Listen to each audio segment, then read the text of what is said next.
ሰላም እንዴት ናችሁ? እንግዲህ ዛሬም በአንድ ርዕሰ ጉዳይ መጥቻለሁ።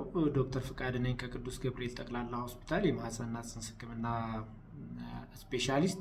ዛሬ የምናየው ርዕሰ ጉዳይ የሚሆነው ምንድን ነው? ከዚህ ቀደም ስለ ፖስትፓርተም ዲፕሬሽን ወይም ደግሞ ከመውለድ በኋላ ስለሚከሰት መደበት በአጠቃላይ አውርቻችኋለሁ። ዛሬ ደግሞ ስፔሲፊካሊ እንዴት መከላከል እንችላለን፣ እንዴት መከላከል ይቻላል፣ እንደገና ደግሞ ከተከሰተ በኋላስ ከህክምናው በተጨማሪ እንዴት በቀላሉ ልንወጣው እንችላለን የሚለውን ጉዳዮች ነው የምናየው ማለት ነው። እና እንዴት መከላከል እንችላለን? አንደኛው ምንድነው? ከነባራዊ ሁኔታው ጋር መላመድ ነው። በቃ እውነታውን መቀበል እና ያለንን አቅም አካላዊ የሚሆን የኢኮኖሚ አቅም በመገንዘብ በዛ ልክ ለመኖር መጣር ወሳኝ ነው። እንደገና ደግሞ ቪዚተርስ፣ አሁን ይሄ ጠያቂዎች በተለይ ከሆስፒታል ወደ ቤት እንደተመለሳችሁ መጠኑ ቢቀነስ ጥሩ ነው። ያው ጠያቂ በሚመጣበት ጊዜ ብዙ ነገር ነው የሚነሳው። ብዙ እናቶች እዚህ ሶሻል ሚዲያ ላይ የሚያነሳሉ። ልጠይቁ ስትመጡ ባካችሁ እንደዚህ አትበሉን የሚሉ እናቶች አያለው እና ጠያቂዎችን በዚህ አጋጣሚ የሰዎችን ፍላጎት ወይም ደግሞ እነሱ እየታረሱ ያሉበትን መንገድ ስነልቦናቸውን ሊጎዳ በሚችል መልኩ ማንሳት አይገባም። የኔ ጊዜማ እንደዚህ ነበረ፣ ይሄን ያህል እንደዚህ ተደርጎልኝ እንዲህ አድርጌ ነበረ እኮ እንደዚህ የሚያግዘኝ ሰው ነበረ። ብቸኛ ያልሆኑ እናቶች እንደዛ ሊያስቸግር ስለሚችል ማለት ነው። ሌላው ደግሞ ሁልጊዜም እርዳታ መጠየቅ ወሳኝ ነው። በተለይ ደግሞ የሚሰማችሁን ስሜት በመንገር ሰዎች በምን መልኩ ሊረዷችሁ እንደሚገባ መሸማቀቅ፣ እንዲህ ብል እንዲህ ይባል ይሆን ወይ ብሎ ወደ ከፋ ደረጃ መሄድ አያስፈልግም። እርዳታ መጠየቅ ሁልጊዜም ጥሩ ነው። ባይዘው በማንኛውም ሲቹዌሽን፣ በዚህ በእናትነት ሁኔታ ውስጥ ብቻ ሳይሆን በማንኛውም ሁኔታ ለምታምኑት ለምትቀርቡት ሰው እርዳታ መጠየቅ ያስፈልጋል። ሌላው ደግሞ በአግባቡ እንቅልፍ መተኛት፣ በተለይ ልጅ ሲተኛ አብሮ መተኛት። እኔ ሁሌም ነው እናቶችን የምመክረው ይሄን። ልጅ ሲተኛ አብሮ መተኛት ኢኔሴንስ ማንቀላፋት ይገባል። በቃ የእንቅልፍ ሰዓታችሁን ከልጃችሁ የእንቅልፍ ሰዓት ጋር አጀስት ማድረግ። ካልሆነ በራሳችሁ እንሄዳለን ካላችሁ ልጁ ይነቃል። እናንተ እንቅልፍ ሲመጣ በጣም ድካም ይመጣል፣ የማትቋቋሙት ያ ወደ ተስፋ መቁረጥ፣ ወደ ተለያየ ችግሮች ውስጥ እንድትገቡ ያደርጋችኋል እና ያንን አጀስት ማድረግ። እንደገና ደግሞ ጊዜው ከደረሰ በኋላ ዝም ብሎ ቤት ውስጥ ታፍኖ መቀመጥ አይገባም። በቃ ማለት አንዳንድ በባህልም በሃይማኖትም እስከ 10 ቀን እስከ 7 ቀን የሚባል ነገር አለ። ኢትስ ኦኬ። ከዛ ባለፈ ግን ቤት ውስጥ ዝም ብሎ ቁጭ ብሎ ፀሐይ ሳያዩ ንጹህ አየር ሳያገኙ መቀመጥ ለመደበት ያጋልጣል። ስለዚህ ወጣ ማለት ከቤት ላይሆን ይችላል፣ ግቢ ውስጥ ወጥቶ እንትን ማለት። ኮንዶሚኒየም ላይ አፓርትመንት ላይ የምትኖሩም ከሆነ ወጥቶ ከግቢው መናፈስ ያስፈልጋል። ልጅም ደግሞ ከ10 ቀን በኋላ ፀሐይ የሚሞቅበት ወቅት ስለሆነ አክቲቭ ሆኖ መንቀሳቀስ የተሻለ ስሜት እንዲሰማ ያደርጋል። በዛውም ደግሞ ወራት እየቀጠሉ ሲሄዱ ኤክሰርሳይዝ ማድረግ ይገባል ማለት ነው። ሌላው ደግሞ ከትዳር አጋር ጋር ያለውን የግንኙነት ሁኔታ ቶታሊ ማጥፋት አይገባም። ትኩረት ለልጅ ብቻ መሆን የለበትም። እናንተም ድጋፍ ያስፈልጋችኋል።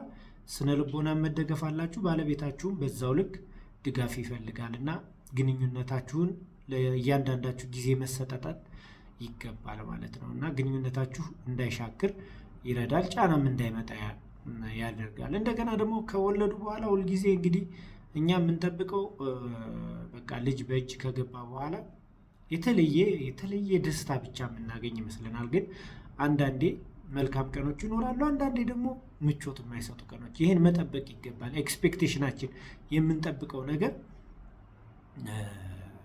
ወሳኝ ስለሆነ ማለት ነው። ሌላው ደግሞ ከዚህ ጋር ተያይዞ በወለዱ እናቶች አካባቢ ያላችሁ ሰዎች በምን መልኩ ማገዝ ትችላላችሁ? ለምሳሌ የዚህ የፖስትፓርተም ዲፕሬሽን ምልክቶቹን ማወቅ። የተለየ ባህሪ ስታሳይ የአንድ እናት ከወለደች በኋላ ልተኛ ማለት፣ ልጇን ለመያዝ መጨናነቅ፣ ዝም ብላ ማልቀስ፣ ምንም ሳትነግራችሁ ማልቀስ ካለ ይህን ምልክት ተረድቶ ለማገዝ መሄድ። እንደገና ደግሞ አዳማጭ መሆን ይፈልጋል። የሚያዳምጣቸው ሰው ይፈልጋሉ። አዳማጭ ሆኑ። ይሄ በእነሱ ዙሪያ ላላችሁ ሰዎች ናቸው። የትዳር አጋር ሊሆን ይችላል፣ እናት፣ እህት፣ አክስት፣ አጎት፣ ማንኛውም ሊረዳቸው የሚችል ሰው በዛ መልኩ ቢያግዝ መልካም ነው። እንደገና በቀን ተቀን በሚሰሩ ነገሮች አንዳንድ ቦታ ረዳት ላይኖር ይችላል። ስለዚህ በቀን ተቀን ምግብ ማብሰል ሊሆን ይችላል፣ ሊጠይቁ ለሚመጡ ሰዎች ገንፎ መስራት ሊሆን ይችላል፣ የልጅ መመገቢያዎችን ወይም ደግሞ ይሄ ልክ እንደ ጡጦ አይነት ነገሮችን ማጠብ ሊሆን ይችላል፣ ምግብ ማዘጋጀት ሊሆን ይችላል። ማገዝ ይገባል እነዚህን ነገሮች።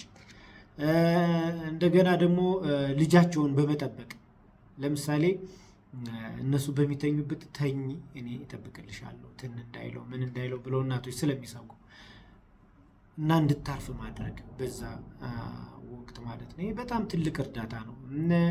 እንደገና ደግሞ እንደዚህ ምልክቶች እያሳዩ ከሆነና እርዳታ ለመጠየቅ ከተጨነቁ ማገዝ አንቺ ብቻ አይደለሽም።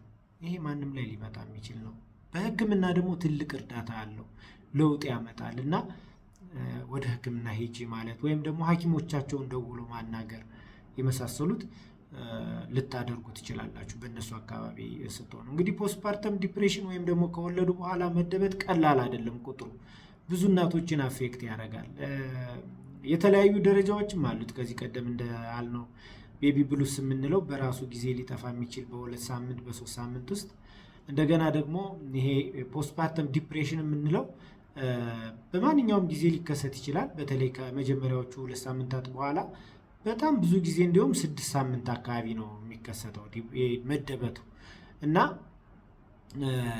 እሱ በሚከሰትበት ጊዜ እንደገና ለረጅም ጊዜ ሊቆይ ይችላል። ይሄ አሁን እስከ ከ7 እናቶች አንዷን አፌክት ያደርጋል ፖስትፓርተም ዲፕሬሽን። ቅድም ቤቢ ብሎ ያልኳችሁ ደግሞ እስከ 70-80% እና ኦልሞስት ሁሉም እናቶች በእንደዚህ አይነት ስሜት ያልፋሉ ማለት ነው። ከዚህም ደግሞ የከፋ ሳይኮሲስ የምንለው ደግሞ ወይም ደግሞ ራሳቸውን እስካለማወቅ የሚደርሱበት በቃ አሁን አንድ ሰው አበደ ብለን እንደምንለው ደረጃ የሚደርሱ እናቶች ሊገጥሙ ይችላሉ።